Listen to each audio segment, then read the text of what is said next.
Oh, well, good morning. It's absolutely pouring with rain. I've had no sleep. I've had so many runs during the night, you wouldn't believe it. It's just been madness. It started at about 11 o'clock and just went on and on and on, and in the end I tried to wind in. Now, I've got a slight problem here, in as much that I literally caught a carp about 10 minutes ago, which I've kept in my landing net for you to have a look at. And that means I've got to try and bring this fish in with one already in there, but that's all right, we'll manage. Just as I thought.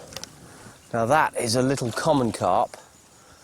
It was an absolutely crazy night, really, because Mick started getting eel runs around about 11 o'clock. I started getting carp runs, and there we go. I think I got about an hour and a half sleep, something like that, so probably don't look at my best this morning, folks. It was a good night, though. It was a good night's fishing. Right, there you go. A brace of carp. And these are beautiful, immaculate fish. You'll notice, there you go, 2 grains of rubber corn. What did I tell you? Actually, I did change over to 2 method feeders. That seemed to be the rig that was catching them all, but the rubber corn has been brilliant. Now, these carp are what we call king carp, and they're the common carp strain. Although the name suggests, obviously, that they're common, they're actually not really. They're quite rare, and they're certainly more rare than the mirror carp. You can tell that they're common carp by this continuous row of interlocking scales. It's all the way down there, completely joined together, arranged in neat rows. And they're a fabulous mixture of colours. Along the back, you've got this sort of brassy golden colour. Some of them are almost chestnut brown in places. And then along the belly, the pearly white sort of area. And they really are beautiful fish. And when you see them like this laid together, you'll also notice that they're slightly different shapes. This fish here, if you look at the one below, has got a much broader profile. It's got a small head and it's got a big hump developing just behind its head on its back, and that tells me that that one will probably be a bigger fish than the one above it.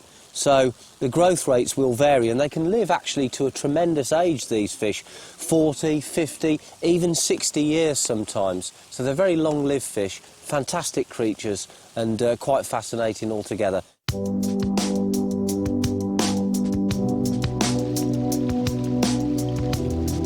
Well, if you think Matt looks pretty bad this morning, just take a look at me. Well, after the camera stopped rolling last night, I stuck it out in the wind and the rain and the darkness and tried to catch you an eel, and I did. In fact, I caught 4. It was a brilliant night. I said I'd use 2 different baits. I'd try a dead bait in case they were predatory eels, and I'd try worms in case they were crustacean eaters. Well, that was a good idea, because it turned out that I got all the runs on the worm baits. I never got a run at all on the dead baits. And sure enough, they've got quite small pointed noses that shows that they've been nosing around, tipping over stones, taking shrimps and snails from underneath them. And the heads have developed accordingly. Now, a lot of people think that an eel is not actually a fish. They think it's some sort of a snake or a serpent, but it really is a fish. It's got gills and it's got fins, just like any other fish. This one's puffing out its gills and it's trying to keep them wet so that it can exchange oxygen. Here are the pectoral fins, and of course the main fin is the fin that runs along its back, the whole length of its body, round its tail, and nearly halfway back again on the underside. I just love the whole story of the eel. It's a story of a fantastic journey which starts when the eel is spawned in the Caribbean Sea, and the Gulf Stream takes them all across the Atlantic to the European coast. And they infiltrate our river and lake systems, and they stay there and they grow, and then eventually they return to spawn again, and that cycle just goes round and round. They tell me, I don't know whether it's true, but back in the 12th century they used to actually use the skins for condoms. These wouldn't be much use for me, obviously, but they probably serve, you know, some chap in the village somewhere.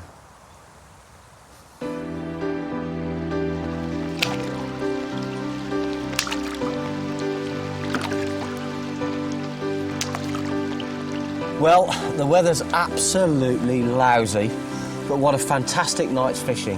And things are going from bad to worse on the weather front now.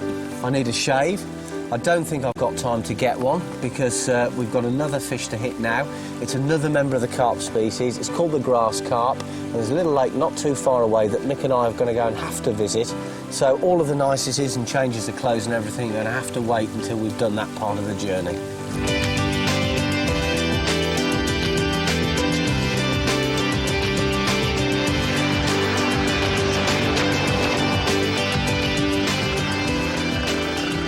We're actually here, somewhere out in the wilds of Shropshire, and I actually live in Shropshire, and even I don't know where we are. I think we're going to have to go in the water, Matt, so I'm going to put my chesties on.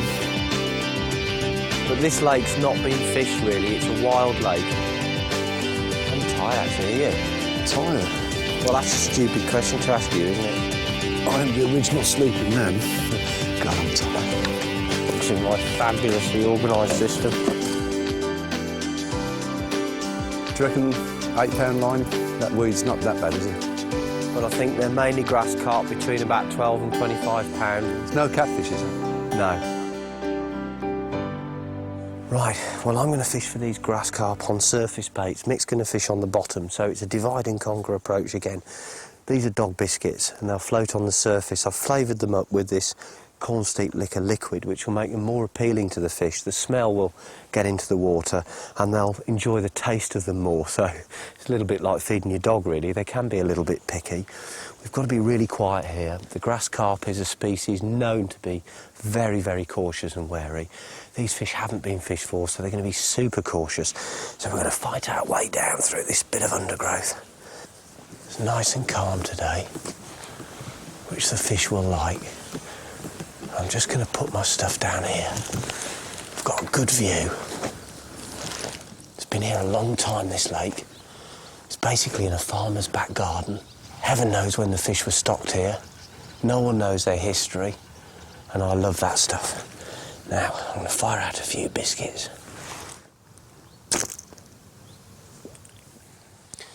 Now, the thing with the grass carp is it's a very peculiar fish. It's not like the other carp species, the king carp strain. It's an altogether different fish in its feeding habits. Grass carp were originally brought into this country to control weed problems in lakes. In their natural environment, they feed on microscopic organisms and on weed, and it was thought that they would never actually take anglers' baits. But we've since discovered that they do. We know that they'll eat trout pellets, sweet corn, and also, in some cases, carp anglers' boilies. They definitely like surface baits, particularly floating dog biscuits. So that's a real bonus for the angler because they're great fish to catch. But the thing with the grass carp is it's a very delicate feeder. If you see one, it's got almost a short, pointed snout. And when it feeds on the surface, it's not like a king carp, like a common or a mirror, which will come up and slurp a bait down almost like porridge going down an old sink. The grass carp's more crafty. It pushes his way up to the layers, gets to the surface film, delicately takes the biscuit, and then just drags it back down again. So they're very difficult to hook.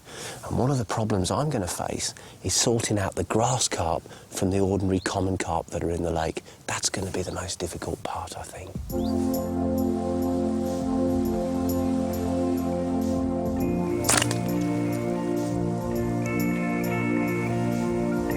Now I've got a few fish taking here. I need to get a little bit closer just to watch the water and maybe try putting my bait out.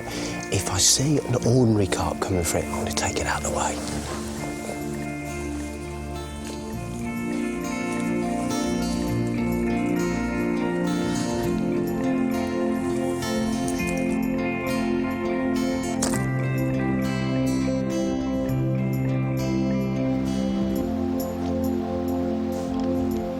When I got here, I was delighted to see some fish taking the biscuits I fired out off the surface.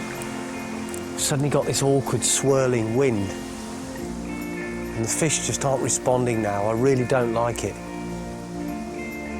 This is going to ruin it. Grass carp like it flat calm. This fish have stopped rising.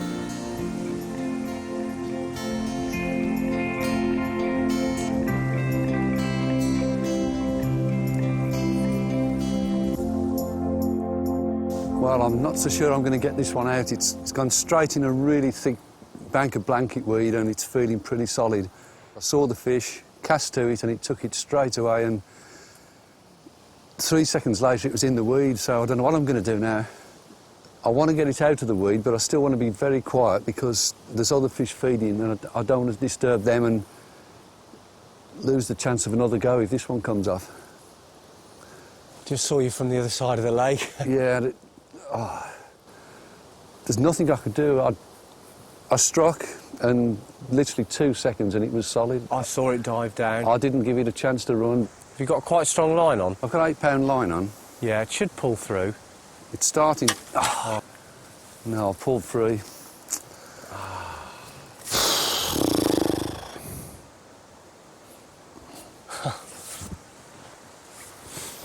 I'll tell you what, we just go from highs to lows, don't we? I'll tell you what, you don't get many chances at these, do you? No, they're very difficult to catch. Very wary. I'll tell you what, I'm absolutely choked about that. I'd seen the fish, I'd been watching it for 10 minutes, and it took it as good as anything. Saw the lips come up and engulf the bait. It's probably a common carp if you saw that. Yeah, I'm still gutted on that. It's a kick in the plums, isn't it? Yeah, difficult conditions as well, and I felt lucky just to get a take, but for that to happen. Yeah. The fish have been so difficult to get to the surface, and with this rain and swirling wind, it's Well, I was watching what you was doing, and I thought if I could just free line one to them. So, I hate to say it, but I'll probably sport the swim now. Do you think? Possibly, yeah. Another disaster, mate. Let's get on the road again.